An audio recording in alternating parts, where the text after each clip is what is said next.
आपण आता नदीला गर्दी लावायला आलो आणि गर्दी लावताना गर्द्यांचा तोंड आहे जो खालच्या साईडला असावा, जेणेकरून जो वरतून नदीचा पाणी येतो तो डायरेक्टली गर्द्यांमध्ये जाऊ नये, कारण प्रवाहाच्या फोर्समुळे गर्दे वाहून जाण्याचे चान्सेस जास्त असतात. त्याच्यामुळे आपण काय माहीत नाही तोंड हा नेहमी खालीच ठेवतो गर्द्यांचा.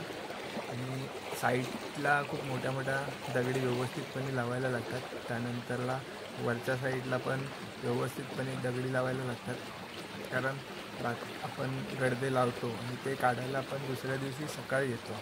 तर एवढ्या वेळामध्ये रात्री किती पाऊस पडेल याचा काय अंदाज नसतो. त्याच्यामुळे आपल्याला व्यवस्थितपणे गर्द्यांना दगडी लावायला लागतात. आता तुम्ही बघताय मी कसं लावतो आहे ते, कारण मी साईडतून दगडी वगैरे घेतो आहे, पाण्यातूनच घेतो आहे, तर वरती काढत नाही, त्याच्यामुळे तुम्हाला दिसत नसतील.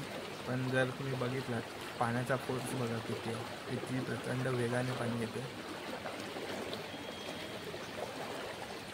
आणि तुम्ही पण जर गर्दे लावत असाल तर अशा प्रकारे लावा की जेणेकरून कितीही पाऊस पडला तरी ते गर्दे वाहून गेले नाही पाहिजे.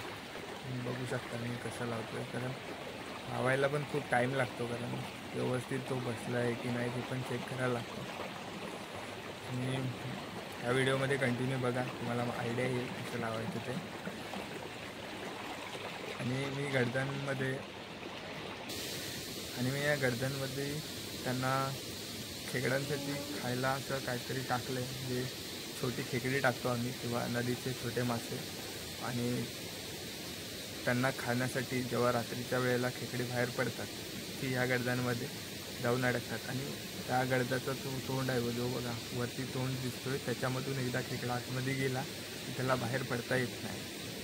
एकदम व्यवस्थित चांगल्या पद्धतीने ते बनवलं आहे.